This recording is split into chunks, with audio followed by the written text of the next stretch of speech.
안녕하십니까. 세상 읽어주는 남자 이상훈입니다. 오늘은 LPDDR에 대해서 한 말씀 드리겠습니다. 최근 그 LPDDR과 관련한 소식이 많았습니다. 먼저 엔비디아의 차세대 GPU로 연말부터 시작돼서 내년에 양산이 본격화되는 블랙엘 GPU의 주문량이 당초 계획보다 25% 증가했다는 대만 언론 보도가 있었습니다. 사실 이 뉴스의 경우는 언뜻 보면 블랙엘 GPU라고 하면 GPU와 짝을 이루는 고대역폭 메모리 HBM의 흥행과 연관이 있을 뿐 LPDDR과는 상관이 없을 것 같이 보이기도 합니다. 하지만 자세히 뜯어보면 그게 그렇지 않은데요. 이 삼성에게 HBM뿐만 아니라 LPDDR에서도 기회가 찾아올 수 있습니다. 이런 점을 천천히 짚어드리겠습니다. 먼저 개괄적으로 AI 가속기를 한번 살펴보겠습니다. 사실 AI 가속기에서 데이터 병목 현상을 처리하는 방법은 크게 보면 두 가지인데요. 이 데이터가 이동하는 길, 고속도로를 더 넓게 만들든지 아니면 이 도로를 이동하는 데이터를 압축해서 처리하든지 하는 방법이 있습니다. 이 가장 핫한 메모리라는 HBM의 경우는 대역폭을 느린 것입니다. 데이터 이동 통로인 고속도로를 더 넓게 깐 것으로 볼 수 있습니다. 데이터가 이동하는 도로를 기존 2차선에서 8차선으로 넓혔으니 데이터를 신속하게 처리할 수 있는 것이죠. 문제는 전력 소모입니다. 전력 소모 관점에서 보면 HBM은 최적의 옵션이 될 수 없습니다. 그러다 보니 다른 솔루션을 찾고 있는데요. 그 결과 나온 게 LPDDR도 그 대안 중 하나라고 봐야 합니다.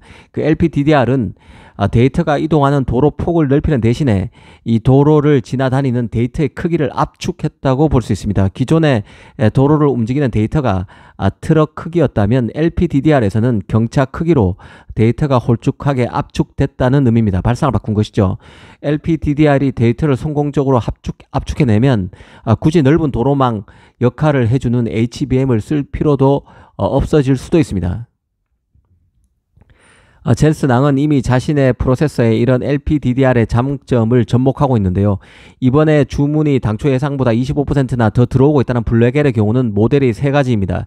블랙엘 100, B100, 블랙엘 200, B200, 그레이스 블랙엘 200, GB200 등 세 가지입니다. 그런데 그레이스 블랙엘 200 같은 경우는 두 개의 블랙엘 GPU와 엔비디아가 역시 만든 그레이스 CPU로 구성되는데 눈에 띄는 특징이 있습니다. 이건 바로 차세대 GPU인 블랙엘과 함께 AI 연산을 제어하는 CPU인 그레이스에는 HBM이 아니라 LPDDR이 주변에 탑재되어 있다는 점입니다. 특히 그레이스 블랙엘 200에는 CPU 옆에 LPDDR5X 메모리 16개가 탑재됩니다. 그러니까 그레이스 블랙엘 200 안에 들어가 있는 그레이스 CPU에는 HBM이 아니라 LPDDR5X 메모리 16개가 탑재되어 있다는 뜻입니다. 이 LPDDR5X 같은 경우는 오랜 컨벤셔널 D램의 엔비디아 파트너인 마이크론의 제품이 탑재되어 있다는 것이 확인된 상태입니다. 이 마이크론의 경우는 이미 애플 아이폰 15 시리즈의 모바일 기기에 LPDDR5X 메모리를 탑재해왔고 이번에 AI 가속기 GPU에도 이 LPDDR5X를 납품하게 된 것입니다. 마이크론이 애플에 의해서 AI 절대강자 엔비디아까지 고성능 저전력 D램 공급에 성공한 것인데요. 사실 마이크론의 경우는 엔비디아와 전통적인 D램 시장에서는 가장 강력한 파트너였습니다. 엔비디아는 항상 전통적인 D램은 마이크론에 납품을 맡겨왔었죠. 그런 측면에서 LPDDR5X도 마이크론의 제품을 써왔던 게 바로 엔비디아입니다. 하지만 HBM이 뜨면서 엔비디아 HBM 주포 자리를 마이크론이 하이닉스에 내줬죠. 이런 것처럼 엔비디아로의 LPDDR5X 납품도 계속 마이크론이 주포 자리를 차지할 것이란 하거는 할 수가 없는 상태입니다. 왜냐하면 AI 시장에서 지금 AI 칩 인기가 너무 크기 때문에 납품을 다원하는 게 낫고 또 확실한 물량 공급을 제공받기 위해서 삼성에도 손짓을 할 수 있는 것이죠. 때마침 삼성이 그레이스 블랙엘 200에 들어간 LPDDR5X 메모리를 미디어텍의 최고급 AP인 디멘시티 9400에서 검증을 마치고 납품에 들어갈 것이라는 소식도 나오기도 했습니다. 삼성으로서는 엔비디아 블랙엘 3개 모델의 인기를 등에 업고 HBM뿐만 아니라 LPDDR5X도 엔비디아에 납품하는 방안을 모색할 필요가 있다는 생각입니다. 당연히 그 HBM 납품도 조만간 이뤄질 것입니다. 현재 엔비디아에 대한 HBM3E 공급은 사실상 하이닉스가 전담하다시피 하고 있는데요. 현재 HBM 생산 능력이 수요를 못 따라가는 상황에서 25% 블랙엘에 대한 추가 주문이 들어오는 만큼 삼성이 납품을 못하게 되면 추가 주문을 소화하기도 힘들 것입니다. 엔비디아 입장에서 그렇다는 얘기죠. 삼성의 HBM 공급이 조만간 될 수밖에 없을 것입니다. 이 로드맵상을 보면 삼성은 늦어도 3분기인 9월까지 엔비디아향 12단 HBM3 컬 통과를 마무리한다는 방침입니다. 올 4분기부터 엔비디아와 AMD 동시에 12단 HBM3E를 납품할 것으로 삼성은 예상되는데요. 블랙엘 GPU의 인기는 결국 아마존, 델, 구글, 메타, MS 등 빅테크 수요가 높기 때문에 빚어지는 현상입니다. 이들 기업들은 GPU의 비싼 가격을 이유로 엔비디아를 압박하면서도 한편으로는 엔비디아 GPU를 싹쓸이하면서 AI 경쟁력을 높이기 위해서 혈안인 것도 사실입니다. 그게 증명됐다고 볼 수 있을 것입니다. 다시 LPDDR로 돌아와 보겠습니다.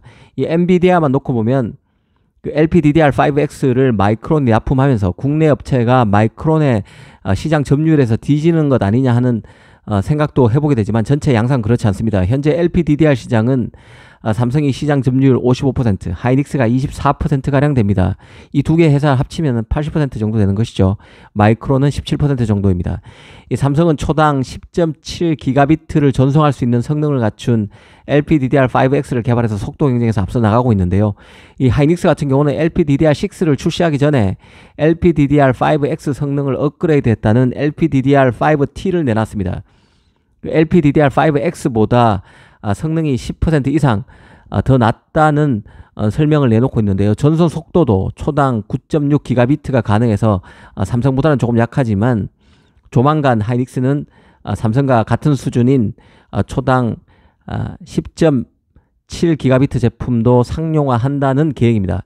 이 삼성과 하이닉스는 LPDDR 패키지를 하나로 묶은 제품도 개발해서 탑재 면적을 줄이고 성능과 효율 개선을 꾀하는 방침입니다. 이 HBM에서 엔비디아가 마이크론을 버리고 주포로 하이닉스를 선택한 것처럼 LPDDR도 조금만 방심하면 고객의 외면을 초래할 수 있음도 잊어서는 안 되겠죠. HBM 같은 경우는 12단 제품에서는 또 어떤 구도가 형성될지 예단이 쉽지 않습니다. 항시 긴장하고 기술 업그레이드에 매진해야 한다는 뜻입니다. 시장 조사업체 옴디아는 LPDDR의 시장 규모가 작년에는 하나 17조, 2023년 17조였는데 3년 뒤인 27년에는 35조 수준까지 2배 수준으로 커질 것으로 봤습니다. AI 칩 시장의 성장 여하에 따라 전력 인프라 준비 여하에 따라 시장 규모도 더 달라질 것으로 봅니다. 어찌됐든 지금 현재 칩 시장의 가장 뜨거운 감자는 전력 소모 문제입니다.